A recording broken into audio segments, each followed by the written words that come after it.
मसीह खुदा के ज़िंदा और पाक और बाबरकत नाम में आप सबकी सलामती हो। जिस तरह से हमने कुछ दिन पहले गौर किया मरियम के बारे में, मर्था के बारे में, आज हम गौर करेंगे एक ऐसे किरदार के बारे में नए अहदनामा में से जो इसी घर का मेंबर था और इसका नाम था लाजर।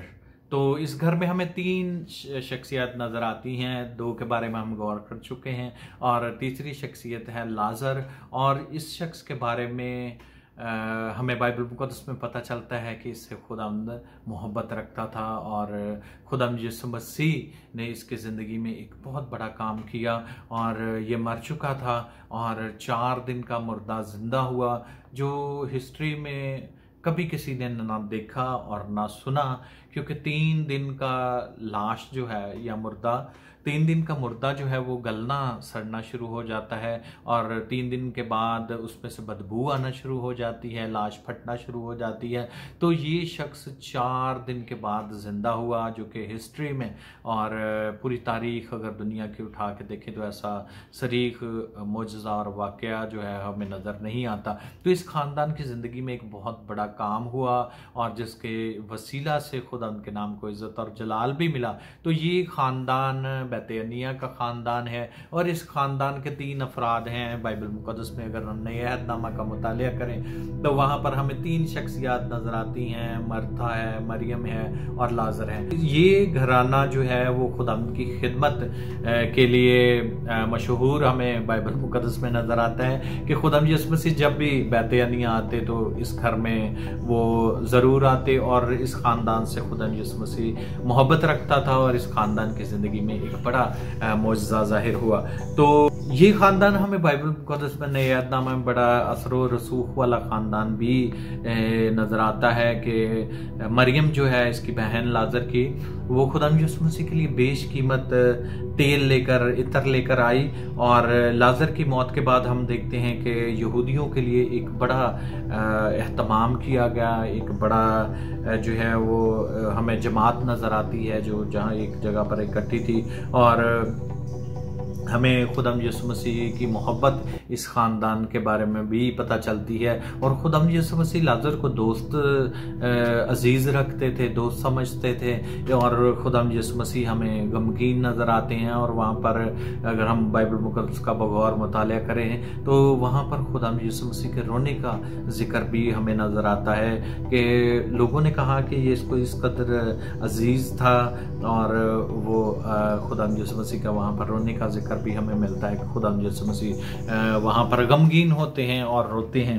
तो इस मुआज़े के बाद हमें बहुत सारे कन्वर्जन वहाँ पर नज़र आती है, तब्दीली नज़र आती है कि बहुत सारे लोग इस मुआज़ा के बाद जो है वो तब्दील हुए, क्योंकि ये एक बहुत बड़ा मुआज़ा है। तो आज हम गौर कर रहे हैं जिस तरह से लाजर के बारे में। तो अंग्रेज़ी में इसको लाजरस कहा जाता है और इसके नाम का मतलब है खुदा ने मदद की। और इस नाम के 2 लोग हमें बाइबल मुक़द्दस में नज़र आते हैं। एक तो खुदा यीशु मसीह ने एक वाक़या पेश किया, खुदा यीशु मसीह ने इसको तमसील में एक गरीब आदमी जिसका नाम लाजर था और एक अमीर आदमी की कहानी के बारे में बताया और उसके अलावा इस लाजर के बारे में पता चलता है। तो इस तरह से 2 लोग नए अहदनामा में हमें नज़र आते हैं जिनका नाम लाजर था। बाइबली सिर्फ इसकी ये है कि ये खुदा यीशु मसीह को अजीज़ था, खुदा यीशु मसीह इस मोहब्बत रखते थे। और इसका जिक्र हमें जो है वो यूहन्ना की इंजील 11वें बाब में हमें इस मुआज़े के बारे में और इस शख्स के बारे में तफसीली तौर पर पता चलता है कि ये कौन था। और हम अगर देखें तो बाइबल मुक़द्दस में बहुत सारे ऐसे लोग हैं जिनको खुदा यीशु मसीह ने ज़िंदा किया। मुक़द्दस में हम देखें तो खुदा यीशु मसीह ने यायर की बेटी को ज़िंदा किया और नाइन का एक नौजवान था उसको ज़िंदा किया, लाजर को ज़िंदा किया, तबीता को ज़िंदा किया। इस तरह से बहुत सारे लोग हैं जिनको खुदा यीशु मसीह ने शिफा बख्शी।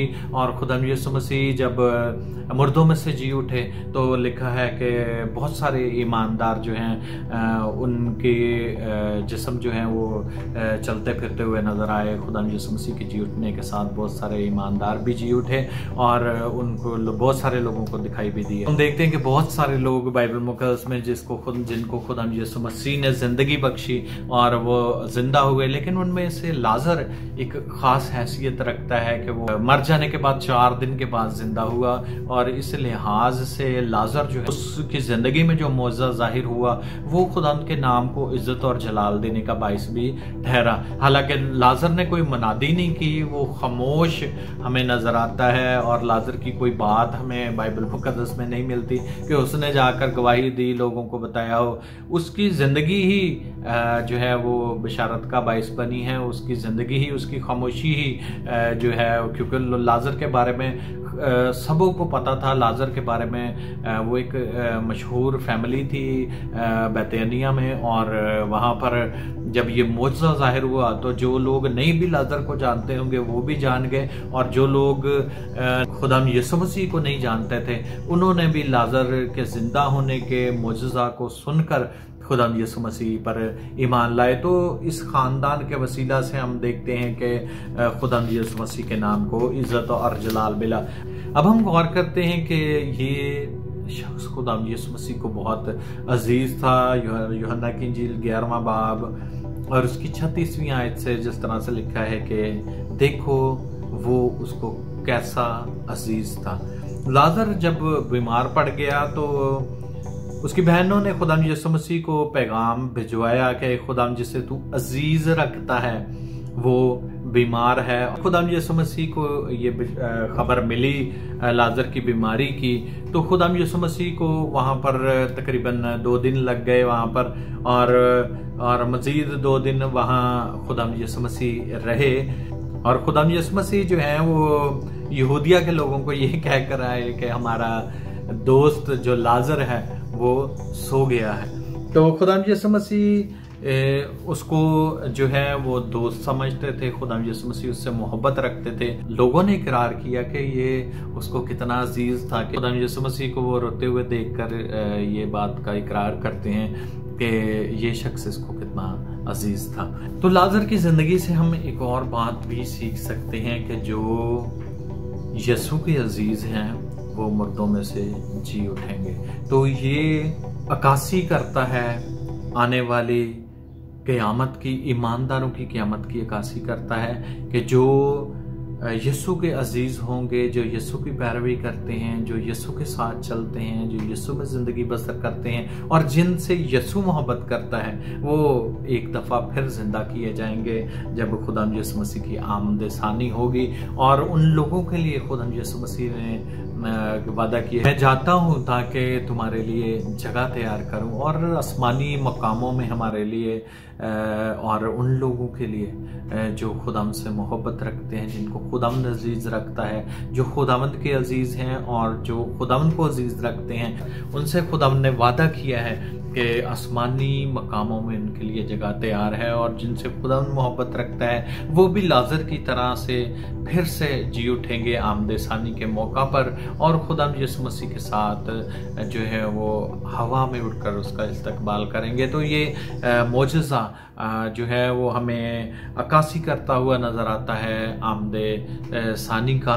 2 बाइबल मुकद्दस में से हमें ऐसे लोग मिलते हैं जिनको यीशु मोहब्बत करता था, जिनको अजीज रखता था। पहला तो अभी हम गौर कर रहे हैं, हमें पता चल गया कि लाजर था जिसको खुदा यीशु मसीह दोस्त समझते थे और उनको अजीज रखते थे। और दूसरा यूहन्ना रसूल जो है वो हमें 20वां बाब और उसकी दूसरी आयत में यूहन्ना की इंजील में मिलता है कि यूहन्ना रसूल थे जिसको खुदावंद अजीज और जिससे मोहब्बत रखते थे। तो ये 2 ही ऐसे लोग हैं बाइबल मुकद्दस में जिनके बारे में बेशक खुदा यीशु मसीह तो पूरी कुल कायनात से मोहब्बत करते थे, अपने बाकी शागिर्दों से भी मोहब्बत करते थे, लेकिन इन 2 लोगों के बारे में खास तौर पर हमें ये मिलता है कि इनसे खुदा यीशु मसीह का मोहब्बत का इजहार हमें नजर आता है। शायद इन 2 लोगों के बारे में लिखा गया है इसलिए हमें पता चलता है, लेकिन जिनके बारे में हमें मिलता है वो ये 2 लोग हैं जो खुदा यीशु मसीह जिनसे खास तौर पर बड़ी मोहब्बत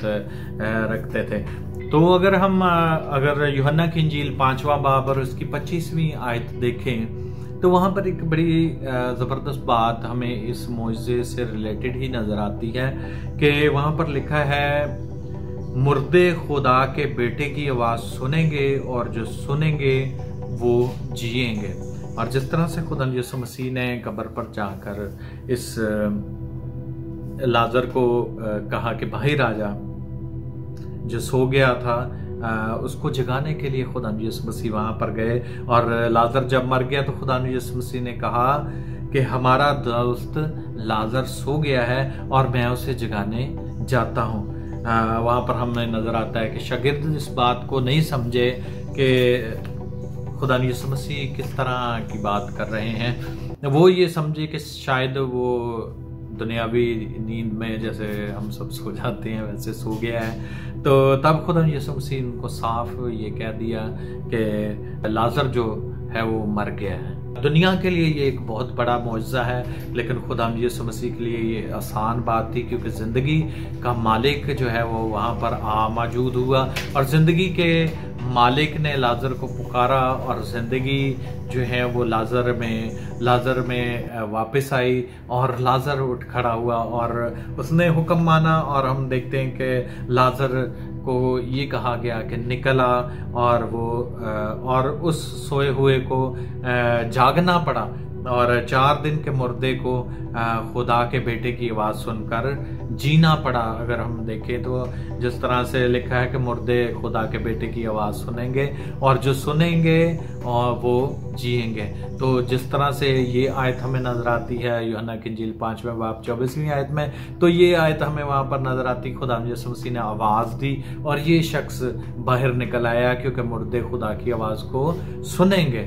और इसने आवाज़ को सुना और वो बाहर आ गया और ये एक बहुत बड़ा मौजज़ा नज़र आता है। और जिस तरह से हमने पहले गौर किया कि ये एक खामोश गवाह है और इसकी गवाही इसकी ज़िंदगी है। और खुदा यीशु मसीह ने वहाँ पर जो 2 दिन वेट किया, ये भी इस बात को जाहिर करने के लिए था कि मेरे लिए ये चीज़ें आसान है, मेरे लिए ये चीज़ें कोई मायने नहीं रखती हैं, क्योंकि खुदा यीशु मसीह जो ज़िंदगी के खालिक और मालिक हैं, ज़िंदगी उनके इख्तियार में है। और खुदा यीशु मसीह ने वहाँ पर लाजर को लोगों को यही बताया कि वो जो सो गया है मैं उसको जगाने के लिए जो है वो जा रहा हूँ।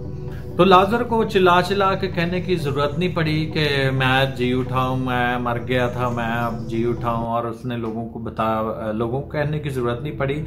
लेकिन वहाँ पर हमें नज़र आता है कि वहाँ बहुत बड़ा मजमा हमें नज़र आता है, बहुत बड़ी लोगों की भीड़ नज़र आती है लाजर के जी उठने के बाद, क्योंकि बहुत सारे लोग शायद इस मौजज़े को सुनकर वहाँ पर मौजूद हुए थे। बहुत सारे लोग हैरान थे, कुछ लोग शायद लाजर को देखना चाहते थे कि 4 दिन का मुर्दा जो है जब जिंदा हो जाता है तो कैसा नजर आता है। कुछ लोग ईमान ले आए थे, कुछ लोग खुदा यीशु मसीह पर हकीकी के तौर पर ईमान लाए आए थे, और शायद कुछ लोग बहुत ज़्यादा डर गए होंगे कि ये कैसे मुमकिन है, ये कैसे हो सकता है। लेकिन ज़िंदगी के मालिक के पास सब कुछ है, ज़िंदगी के मालिक के पास इख्तियार है कि वो इंसान की ज़िंदगी में सब कुछ कर सकता है। तो इस ख़ानदान की ज़िंदगी में बड़ा ही शरीफ मौजज़ा ज़ाहिर हुआ और इस मौजज़े के वसीला से बहुत सारी ज़िंदगियाँ तब्दील हुई। और खुदा हमारी ज़िंदगी में भी काम करता है, बशर्ते कि हम इस शख्स की मानद बने। अब इसका इतलाक अगर हम अपनी ज़िंदगी पर करें तो क्या यीशु हमसे मोहब्बत रखता है या हम यीशु से मोहब्बत रखते हैं? क्या हम खुदा यीशु मसीह को अपना नजात दहिंदा कबूल करते हैं? क्या खुदा यीशु मसीह को अपने घर में उतारते हैं? अगर हम खुदा यीशु मसीह को अपने घर में उतारें तो खुदा यीशु मसीह जिस तरह से ये ख़ानदान यीशु से मोहब्बत रखता था और खुदा यीशु मसीह को ये शख्स बड़ा अजीज़ था और खुदा यीशु मसीह इसके लिए रोए और खुदा यीशु मसीह ने इस शख्स को जिंदा भी किया। जो खानदान खुदा यीशु मसीह को अपने घर में जगह देते हैं, जो अपने दिल में जगह देते हैं, तो ये बात आज के इस कलाम से हमें ये पता चलती कि यीशु भी उसी तरह से मोहब्बत करता है। अगर लोग मोहब्बत करते हैं यीशु से, तो यीशु उससे बढ़कर मोहब्बत करता है। यीशु उनकी ज़िंदगी में उससे भी बड़े बड़े काम करता है। तो ज़रूरत इस बात की है कि हम यीशु को अपने घर में, अपने दिल में, अपनी ज़िंदगी में जगह दें, ताकि वो हमारी ज़िंदगी में भी बड़े बड़े काम करे। अगर आप अपनी ज़िंदगी में चाहते हैं कि खुदा यीशु मसीह आपकी ज़िंदगी में काम करे, तो अपने अंदर, अपने घर के अंदर, अपने जिस्म के अंदर खुदा यीशु मसीह को दावत दें, ताकि वो हमारी ज़िंदगी में आकर हमारी ज़िंदगी में काम करे, ताकि हमारी ज़िंदगियाँ खुदा यीशु मसीह के नाम को इज़्ज़त और जलाल देने के बायस ठहरे। जिस तरह से लाजर की ज़िंदगी खुदा यीशु मसीह के नाम को इज़्ज़त और जलाल देने का बायस ठहरी, इस तरह से हमारी ज़िंदगियों से भी खुदा यीशु मसीह के नाम को इज़्ज़त और जलाल मिले। सो खुदा आज के कलाम के वसीला से मुझे और आपको बरकत दे। तो एक और कलाम के साथ मिलेंगे नई वीडियो में। तब तक के लिए खुदा हाफिज़।